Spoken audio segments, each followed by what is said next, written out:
This is day 2 of the June 96 10-day retreat in Springwater.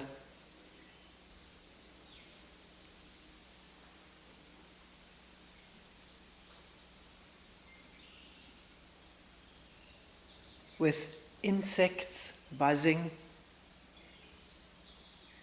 twittering birds, a cool breeze through the door,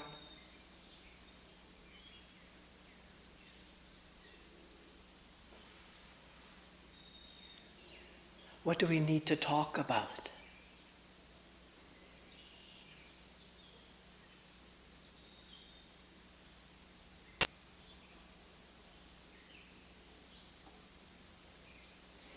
The breathing, it's there, isn't it?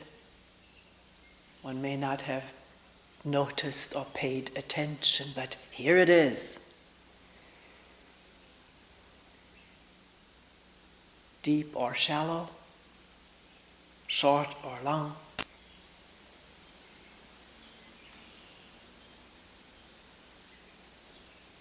Leaves fluttering in the breeze.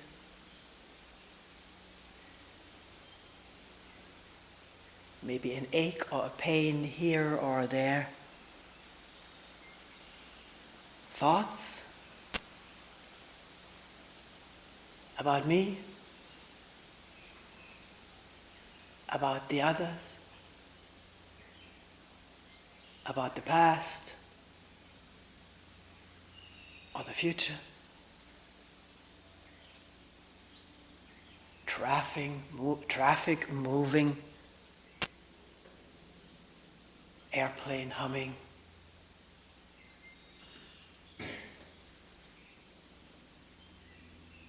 The heart throbbing.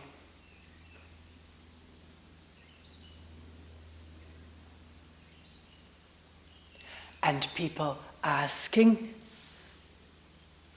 whether one is here for the first time or may have come to retreats for 20 years or more or less. What am I doing here? Why am I here?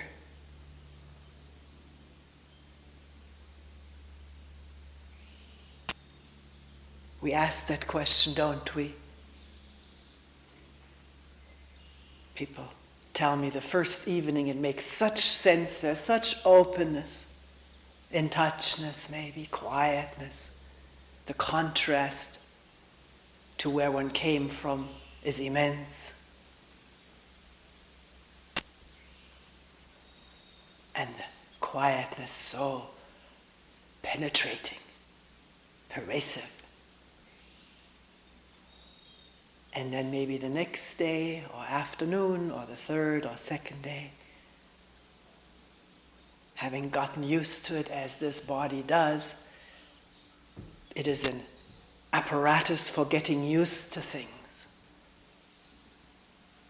The question arising, what am I doing this for? Why am I here?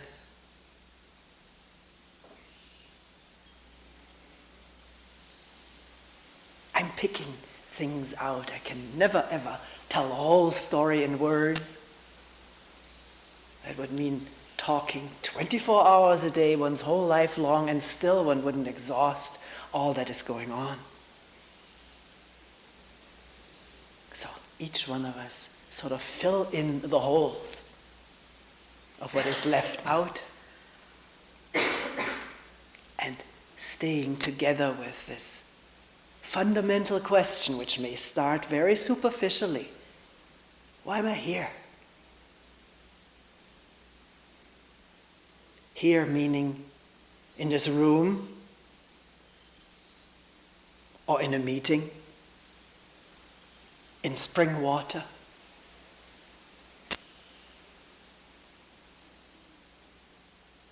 in a quiet sitting, or maybe on this earth. Why am I here?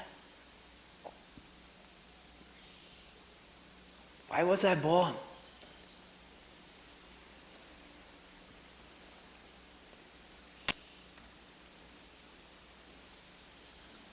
only to die? Doesn't want to make any sense. So, and this is really amazingly what a retreat like this is all about.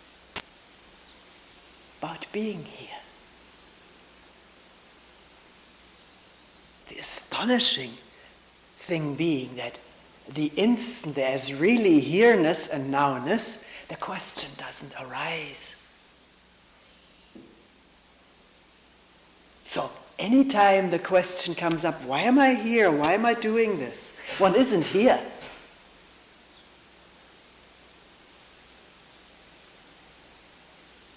Thoughts are spinning and doubting and dramatizing.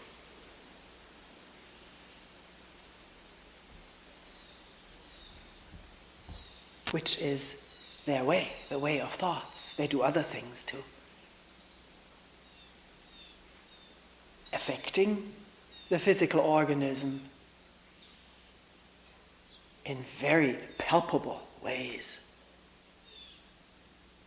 Depressing or elating. Causing pleasure or pain, suffering, enduring. All through thoughts about ourselves and the sense of our momentary or continued existence. What for? What meaning? What can I do to really make it more meaningful?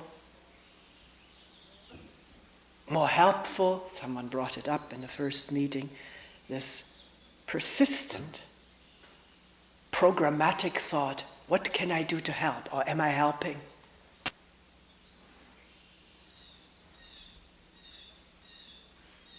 So, is it possible in listening to birds and hums and rustling leaves and breathing to also listen to thoughts in a new way and listen to the reactive body in a new way?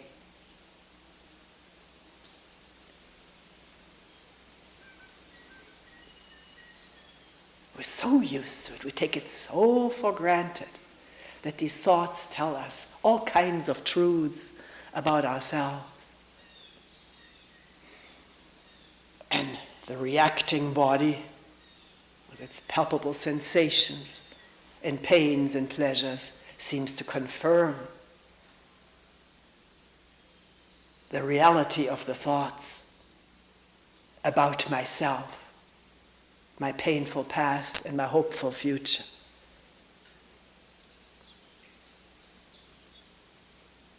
And what is this questioning it or perceiving it, attending to it in a new way? What is meant by that?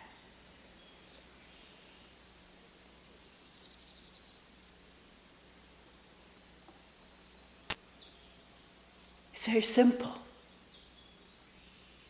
The first step is seeing thought as thought. Simple is not easy, because we're used to taking it for real, for a reliable predictor or a reliable recorder of the past.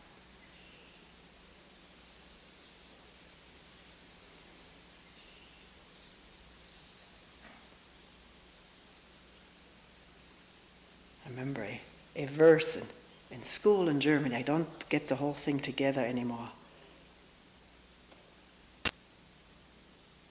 The end of that little verse or proverb was that thought distinguishes us, human beings, from everything and anybody else, anything else.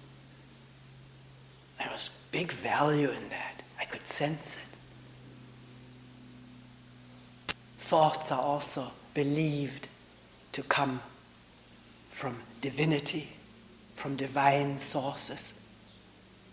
divine inspirations as a whole spun network around where thoughts come from and the untouchableness of some thoughts, the holy thoughts.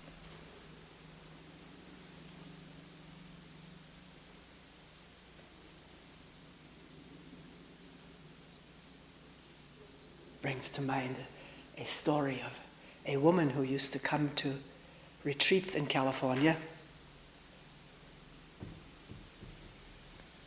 middle age or beyond. She was leading a sitting group, had been given permission by her Buddhist teacher to do that. And in one talk in which we examined the question of what is God, or is there God, and went through this whole thing, she came all excited to a meeting. Oh, I forgot to say that she had been very religious, a different religion, Catholic, before she had become a Buddhist. And she told me that her former religion doesn't mean anything to her anymore. And after this talk about God, she was very excited, and she said, for the first time I really understand how the mind has created the concept. It's really become very clear. Joyful discovery. But a little bit later I notice I have a pain in my side. I may go to hell for this discovery. So our beliefs sit very deep, and the body accentuates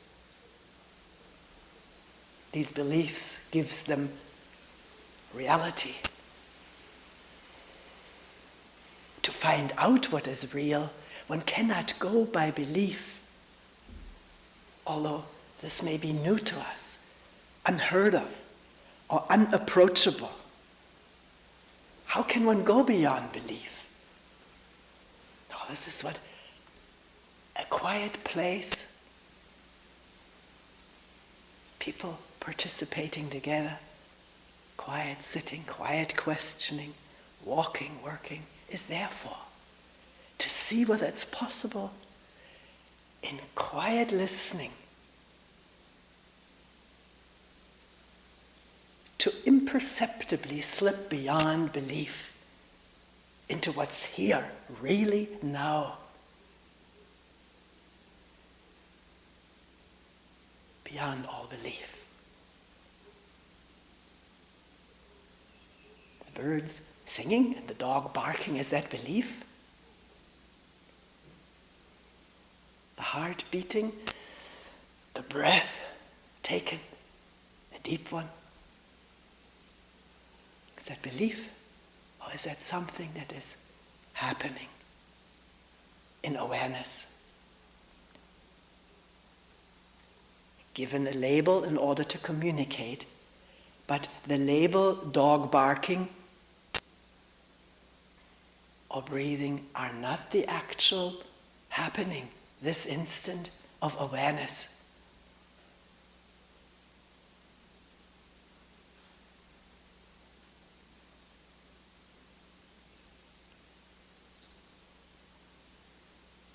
So,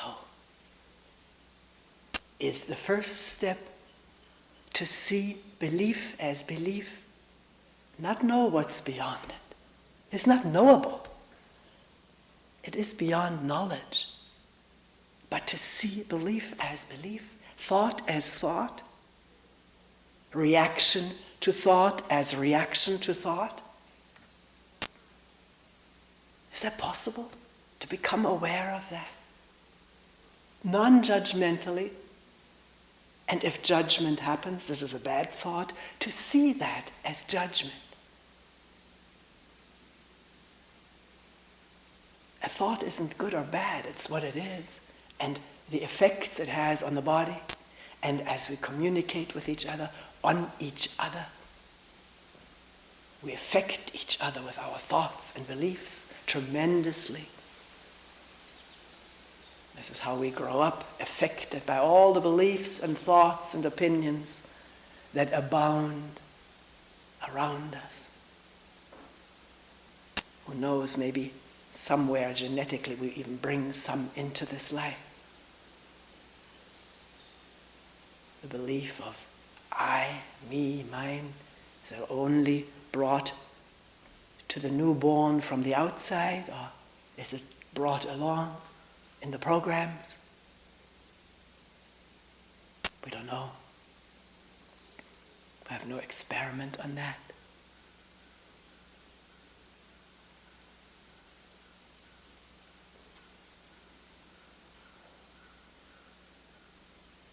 And the tricky thing in this discovering a thought as being a thought, this is not just a matter of thinking. It takes an instant of insight, which is there. It is there for all of us. It's there, it's available. It happens. Seeing that the sentence and the image in the mind of a tall tree, aspen tree, or whatever all is around us here, the leaves trembling in the wind, these words and the image that the brain provides right now is not the actual listening, the actual awareness of what's happening wordlessly.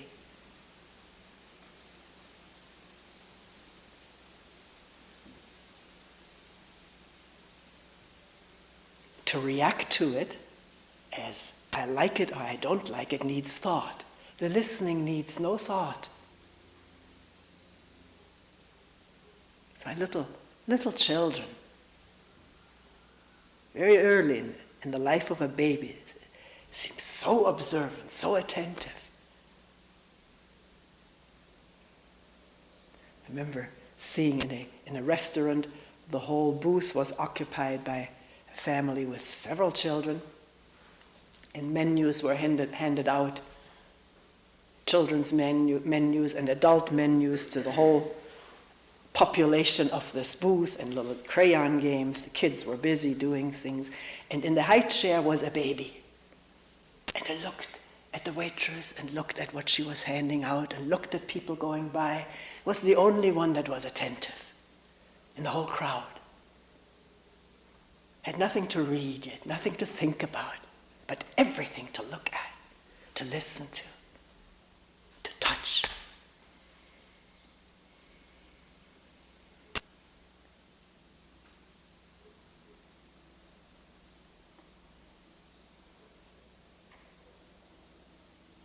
So why am I here?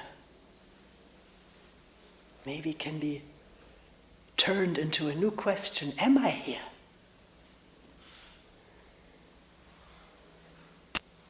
And to answer that question, it needs attention. Not just a decision, a mental decision. No, I'm not here, I'm so inattentive. Or one person once said to me, I'm here 95% of the time. At that moment when there is this kind of evaluation, is one really here? Aimlessly, artlessly, simply.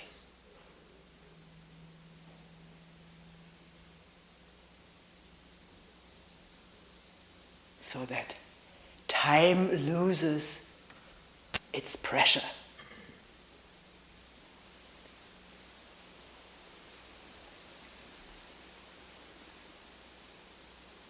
Its burdensomeness. Have you noticed this? Many people tell me about it, noticing, maybe during a retreat or a while afterwards. Being here takes the burden out of one's daily life. Being here with one thing at a time, one moment at a time.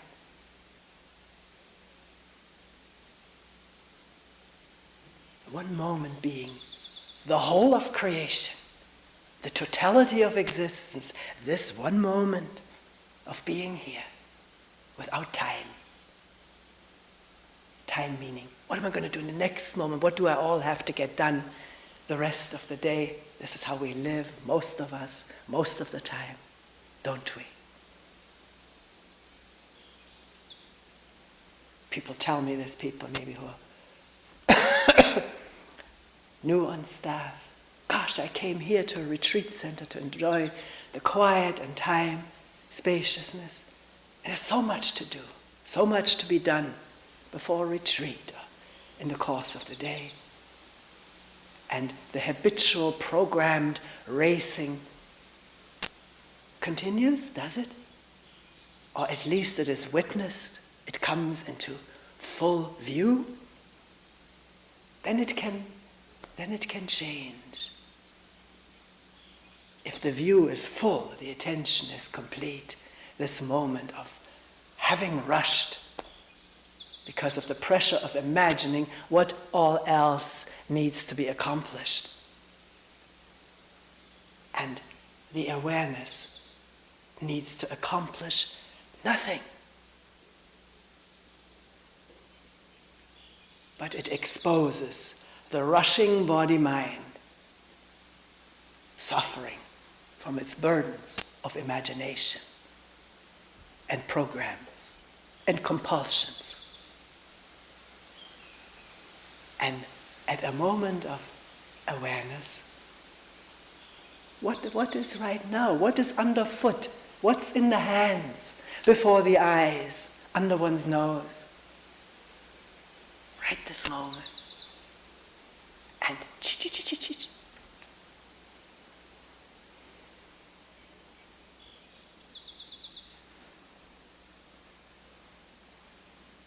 at the end of retreat, or toward the end, sometimes already at the beginning of retreat, people ask, what can I take home from a retreat?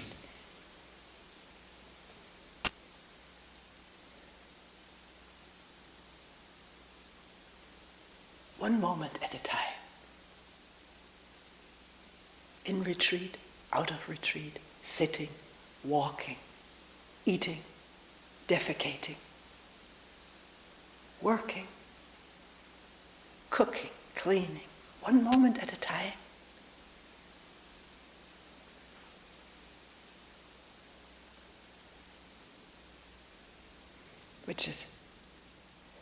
It's tricky, because it does not mean to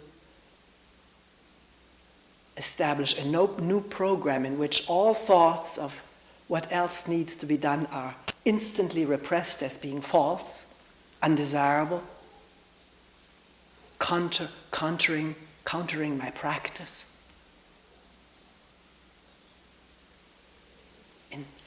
In the quietness and spaciousness that unfolds in being with whatever one is doing, one moment at a time, there's also the quietness and spaciousness to think intelligently and calmly about what all else has to be done, and then realizing quite freely what can wait, what needs to be done today.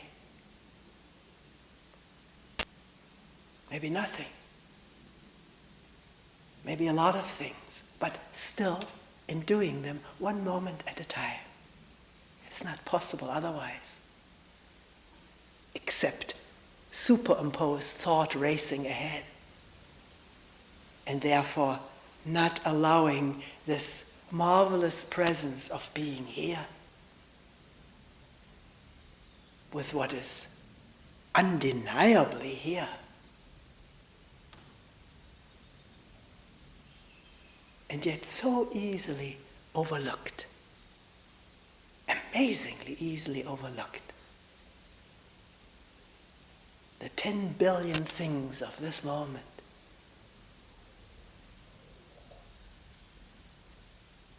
As one happening without pressure.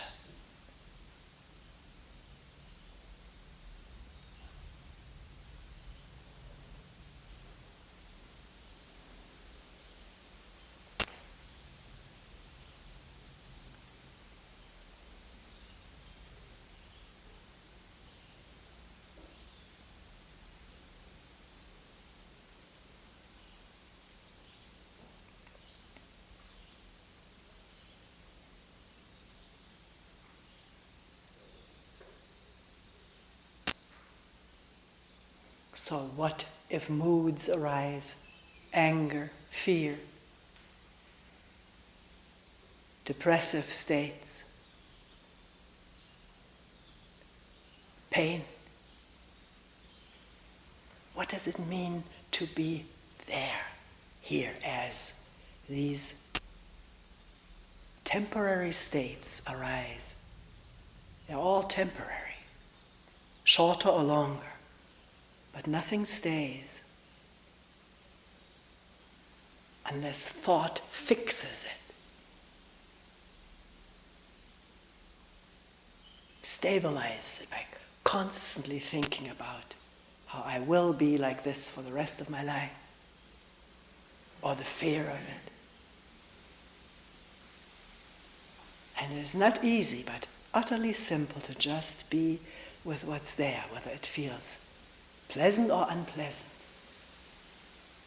And yet, carefully, not just zeroing in on one's condition, because one has heard, be with it, be one with it.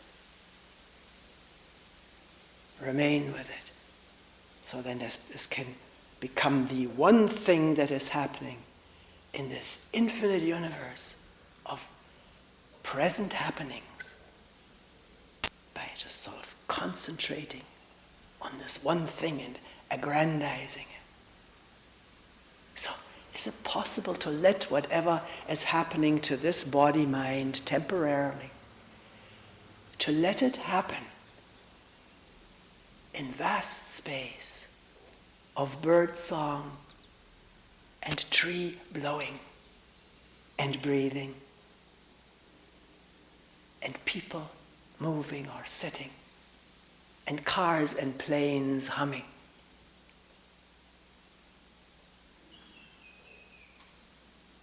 Allow it to be there as it actually is, in the midst of everything that is coming and going.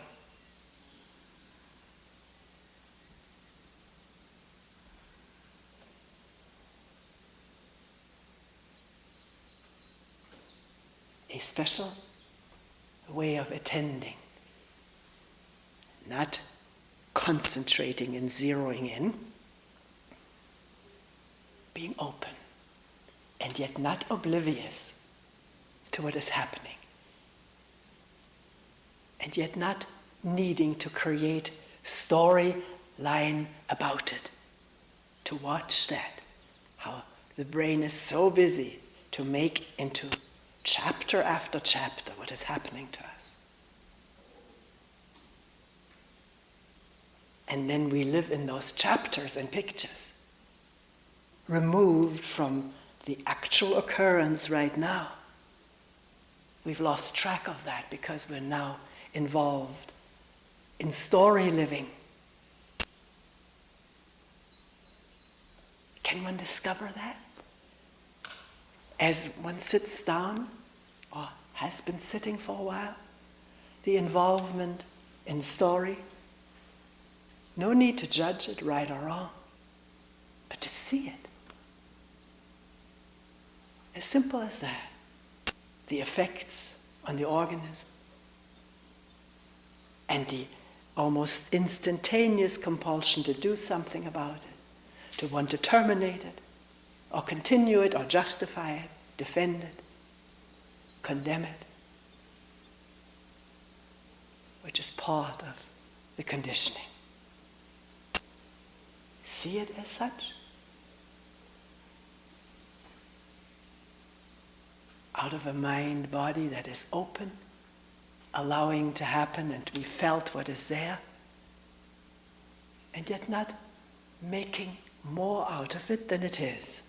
We don't even know what it is, and we're already making things out of it. Not we, but thought. The language is so deceptive, constantly recreating this actor, me, where in reality it is his thought, active in describing and explaining and embellishing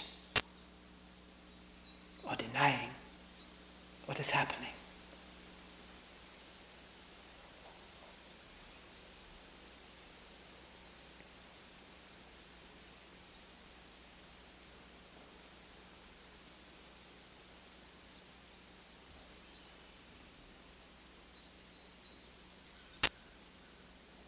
the amazing byproduct of attending here and now, this moment only, is that realization dawns. There is no actor. We thought we were doing all of that and we could prevent all of that or change it, blame ourselves for it or blame others for it. All of that dissolves in realizing it is one ongoing, interrelated happening. No one doing it. Until the story arises and says, it's happening to me. I am the victim of it.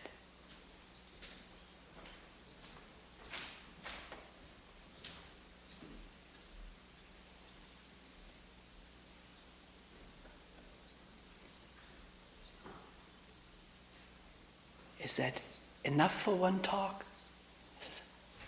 It is really working and looking, isn't it?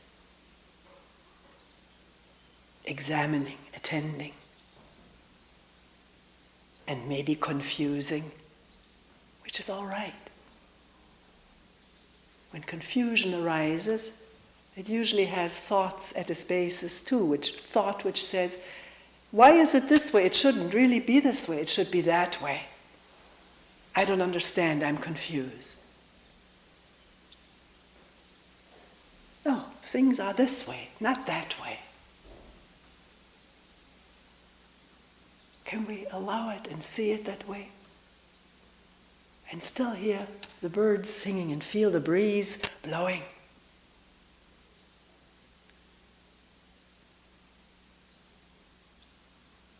In empty space.